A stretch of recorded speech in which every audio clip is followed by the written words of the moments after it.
When they picked you up, did you ride in the car? Was there one car, or how many cars were there? The cars, there was two trucks. Okay, and so who did you ride with? Bob. Okay, so that's Jessica's grandpa. Right. Did Jessica and DeOrr, did they come to your house here? Bob showed up first, and then they showed up, and they were outside. And that was the first time you've ever seen Jessica or DeOrr? That is correct. What was your first impression of them? That they were just, an average family. I didn't really know much about them. I trusted Bob, though, because, Bob had been my friend for over 5 years, and so... And did they have anyone in the back seat with them or anything? As far as I know, only the person they had was DeOrr back in the back seat. He was in a child seat. Child seat? And how did he seem? Happy? Yeah, he seemed just like a normal, happy, outgoing kid, You ride with Bob to the campsite, which is about, like 2.5 hours from here? 2 hours? Something like that, I think. What time of day did you guys get to the campsite, do you know? Evening, towards the evening, I think. It was nighttime. It was almost dark by the time we got to the campsite, actually. What did you do? I set up camp and helped start a fire, and that's what we did first, was set up everything. Did someone have a camper up there? Yeah, Bob did. So, and then you slept in a tent? Right. And then where did Jessica and DeOrr, little guy, sleep? They slept in the back of Bob's blue blazer. Jessica and DeOrr, what was your impression of them up there that night? I was a little nervous about them because I didn't know them, So DeOrr was just kind of wandering around playing and stuff. Did Jessica and DeOrr, did they bring beer or anything like that up there? Jessica and DeOrr didn't. Bob brought some whiskey and stuff up. Did Bob drink any of the whiskey? I think he might have had a cup. Actually, no, Bob doesn't drink anymore, so no. Okay, but he had whiskey. He had it up there, but he usually brought it with him for other people to drink if they wanted some. Did you guys go to bed right away that night, or did you stay up by the fire and just kind of enjoy it out there? Or? I stayed up for a little while. I can't remember what time I went to bed. Tell me about the next morning. Who got up first, or what order did you get up? I think I got up first for a while, and, we went and used the restroom and everything, and then I went back to bed, and then I can't remember who got up first. Did you guys all eat breakfast together?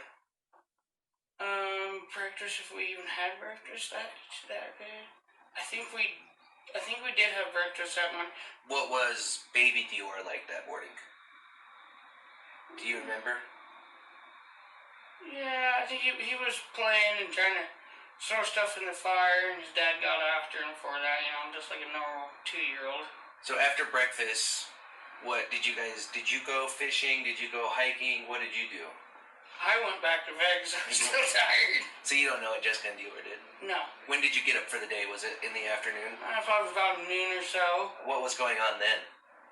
When I woke up, they were Jessica and DeOrr and his dad were all heading. They're gonna head up to the store to see if they could get some gas because they were low on gasoline.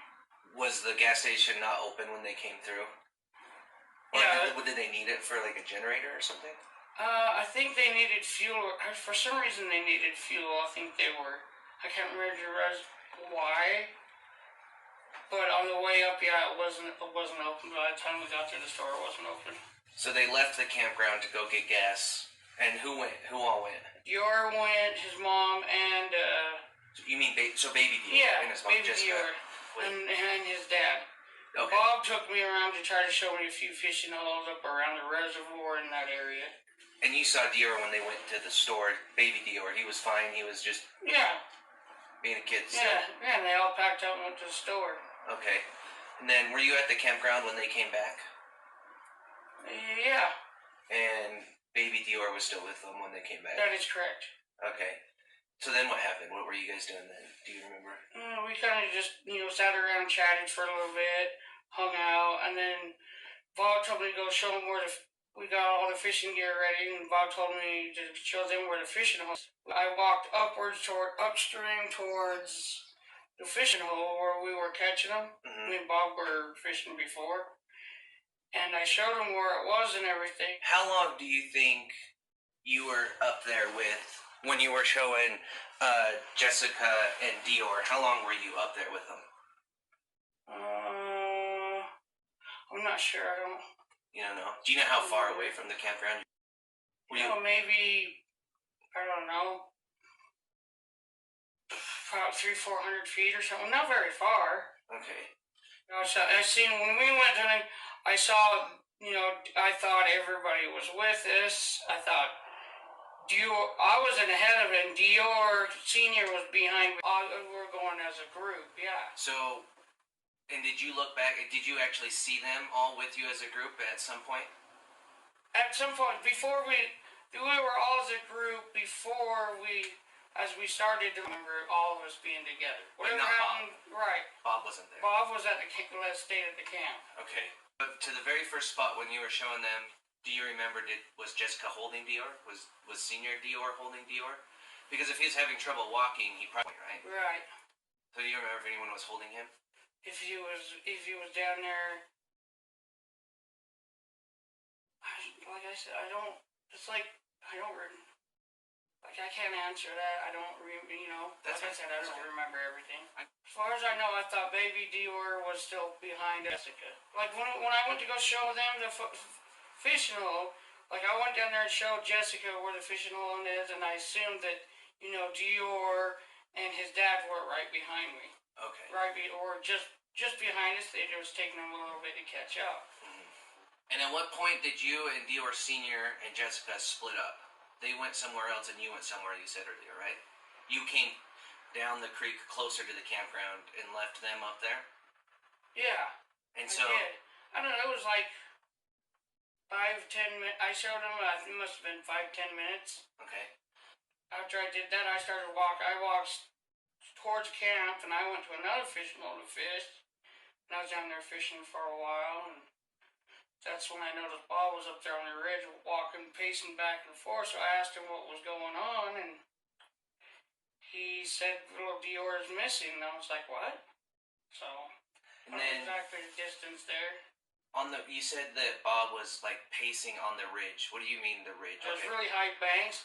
I'm at the very bottom of the bank, so it's hard to even see up over the bank because of how steep the banks are. So you said you noticed Bob pacing. Kinda. What did he look like to you? Was he stressed? He looked like he was kind of stressed or worried about something, so. And so that's what made you think to ask him what was going on. Right. And he said... that little DeOrr's missing. So. And your reaction was... well, where did he go? I better start help look for him. So then what did you... I walked up to the bank and I talked to Bob a little bit more about where he might be, and we started looking in the campers and everything first. We looked in the camper. We looked all around the area. We looked underneath the vehicles. We went up in the hills. I went up in the hill up there about to where the reservoir is. I went up there and looked around. I must have went out by myself for probably about a half an hour looking, trying to find DeOrr, and I couldn't find him. So was Jessica and DeOrr, Jessica's boyfriend or fiance at the time, were they at the campsite when Bob told you DeOrr was missing? When he was pacing on the bank and you walked up, were they at the campsite? When I went down there when I went up there to talk to Bob, no, they were already out. You didn't see them. They were right. They were out. So you and Bob searched the immediate area. Me and Bob searched the immediate area right there for a little bit. His mom came from, I don't know, she was out in the sagebrush looking, and she came back to camp, and I talked to her a little bit, and I said, what's going on here? Like, he's missing. Did she seem upset? Yeah, she seemed pretty upset. I couldn't really look at you in the face or anything. She hasn't been able to do that for I don't know for what reason. Did you ever have the impression before law enforcement or search and rescue out there, did you ever have a thought that maybe someone took him? Was that something that came about when he just couldn't be found? I thought maybe he got lost or somewhere and sat down. Okay. That's what my impression was, or, DeOrr, Jessica's fiance, you know where he went? Was he in the truck or was he on foot? He was on foot for a while, and then he was also in the truck. He got in the truck too to go down by the cattle guard to go look for him down there too. Okay. But you stayed busy then. You right, were I stayed busy looking, going up the hills, all over. Yeah. Was DeOrr Sr., was he angry? Did he get aggressive with Bob? Did he say, like, he was here last? Like, was there frustration? I think there was a little bit, but he didn't seem to get too angry at Bob, so. So DeOrr, did he ever appear frustrated or anything that DeOrr, did he tell Bob at the time I left him here with you? Did he ever say? Not that I remember, no. Did Vernal, DeOrr, Jessica's boyfriend or fiance, he left the campground? Did he leave the campground in his truck to go call 911? Or do you know? As far as I know, he left the campground in his truck to go look for little DeOrr over by the cattle guards. Mm-hmm. But other than that, I don't know if they left to go call it or if they called it from there with one of their cell phones. I don't know. Okay. Was Bob continuing to look too? Could he get up and down the hills very easy? He had kind of a hard time because he had the oxygen machine and the tubes, so. Okay. When did they first say that maybe he was kidnapped? Or that he was or something happened. I don't remember. Okay. They had mentioned about the boots he was wearing, that they were too big for him.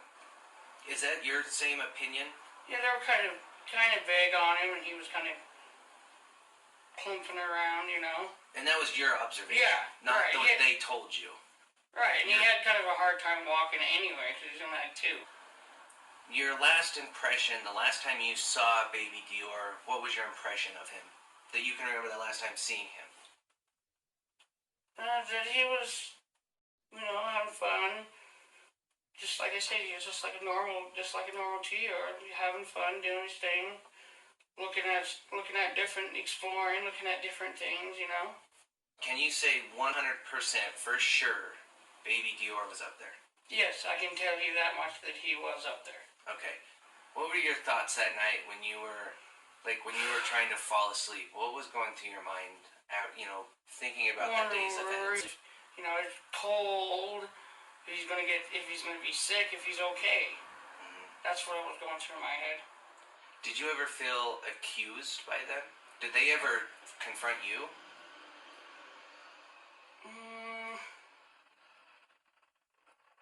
I don't know for say how I just kind of felt that way, just the way. Okay. You had that impression that maybe I felt like I had that impression, yes, that I was being scapegoated or, maybe partially accused, Mm-hmm. So when you say scapegoated, do you mean, are you saying, you felt like they were using you for the fall guy? I can't, it's kind of felt like that, but I don't really know. Yeah, I'm not saying that's a fact. I'm just curious what was going through your mind. Right. So, but you felt that way. Kinda, yeah. You don't have anything to hide then. No. And you cooperated with law enforcement that night when they spoke to you. Yes, I did. You told them everything. Yeah, I told them what everything was going on. So now a year later, no sign of him. What are your thoughts? You heard that Jessica got remarried? That's what I heard. I thought that was kind of weird. She just got out of a relationship not even 6 months ago. I don't know, and gets remarried. That's weird. I mean, who does that? What are your thoughts about DeOrr? I don't know. I haven't seen him or heard from him or anything. No. Nope. They don't. Like I said, they don't talk to me. Does Bob talk to you? Yeah, Bob's come around a few times. How's Bob doing? All right. Yeah. So he just stops by to say hi. He stops by sometimes to say hi. Yeah. There was a few weeks ago, he stopped by and was saying, "Hey, we should go do this," and then he was gone and he kept stopping by off and on. Uh-huh. And then one time he stopped by and it was me and a bunch of my friends, and so then he was here for a few minutes, and then he split, and I haven't seen him again. And it's been almost 2 weeks. So I don't know. It's just weird. Like I said, he just does weird things. I don't know. Your opinion of him? Could he hurt someone? I don't think so. No. What if there was an accident? What do you think? Do you think that's possible that an accident happened? Yeah, it could have been an accident. Could be possible. Do you think kidnapping is possible, that he was kidnapped? I can't say I can. It could be possible too. He was kidnapped. Something happened. An accident of some sort. It's just he needs. Like I said, that DeOrr needs to be found. People need closure. So everybody can just calm down and everybody can go back to their lives and everything. At least let people know what's going on, that if they can find. There'll be a resolution to this case. At this point, I can't say that if there will or there won't, but I'm hoping for the best, and there will be. And you'll continue to cooperate with law enforcement. Oh, yes.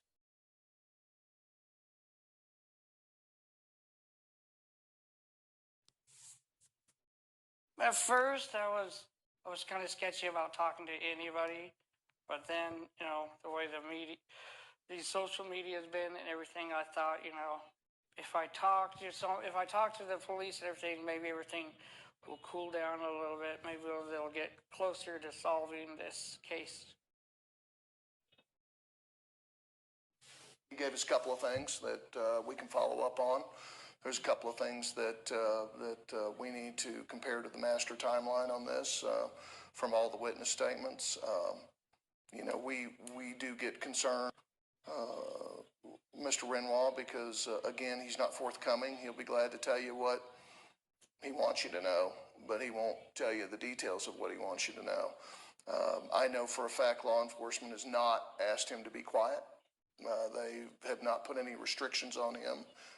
Nobody has put any restrictions on him. So, that's a concerning statement for me. I think some of the motivation here is maybe he does want to get out ahead of it because I think everybody realizes the end of the tunnel on this thing. Do you think the public might be swayed after this? Great question. I personally don't think so. He's not really giving any details. He's not telling his story, really. He's concerned more about what social media is saying about him. When you asked if he knew who was behind this, he started talking about how he tries to help people. So it seems more of he's trying to improve his own image here and not really help in the investigation. Philip, you told us last week your guys' goal is to get nailed in that timeline. Some moments, minute by minute, hour by hour. How is that coming? I mean, we're getting there. Yeah, we're really getting there now at this point. We are able to, we've expanded the 17 minutes, and I don't think it's out of bounds to talk about. We've now expanded the hours. So we're in that. We're in that process right now. We'll be leaving Idaho Falls here, heading north to finish up 2 or 3 interviews that we have to do today out there. That's going to nail down the timeline a little bit more. We at first we thought we were looking at a 17-minute situation, but now, through witness interviews and the countless recants and different stories and new stories, and it's very frustrating for us, but so we've had to kind of set aside some of the investigation over here and stick with the first witness, first eyes, firsthand testimony. It's been very long, it's been arduous, and but we're getting there, and we'll get there. We have been able to establish a few more witnesses, but as we've talked about before, again, people are scared because they feel like they're going to be lit up on social media. Excuse me. They're going to be lit up on social media. It's been a horrific thing for some families and some people that have come forward and they're scared. But we're assuring them that they can come through anonymously. We're working with the families that are coming forward, especially up in DeOrr. There's a lot of people real fearful of say something, it might come back on them, not necessarily through an injury or somebody going after them. It's just simply that they'll be marked, wouldn't you say? I mean, since the release yesterday, we've already had 5 tips come in, and you'd be surprised surprised. I mean, even though to them it was something so small, actually has helped, and it, to us, helps us with our timeline, or information that we already have that can either verify or go against what we know. So, And I think one of the things that we're trying to do is we're trying to assure the public that there are some real nitwits on Facebook. There are some real nitwits out there that think they're junior investigators. We've been able to establish some very solid, firm evidence, and you wouldn't see us come out and say the things we have, and you wouldn't see law enforcement come out and say the things they have. If we weren't moving this case along pretty good at a pretty good clip now. Will it be solved? You know, I believe it will in one fashion or another. I believe DeOrr deserves a proper burial. If you were to ask me about percentages of what I thought if DeOrr was alive or dead, I'd say we're at 99.9% that I believe he's not here with us anymore. We'll be here in Idaho Falls all week. This is a great opportunity for the citizens of Idaho to see the public sector and the private sector work together as one team to bring a child home and to find out what happened. And, you know, again, I can't talk enough about the two sheriffs, and the law enforcement officers that have been working all night long, and they're working all night long still, even today, you know, all night, trying to figure this thing out and interviewing people and going over evidence and going over statements. And, you know, so, you know, just be well assured we're all working hard. And again, I urge people in social media not to listen to the nitwits, we call them. Don't listen to the nitwits. Just stay calm. Let us all do our jobs, and we'll see what we can come up with.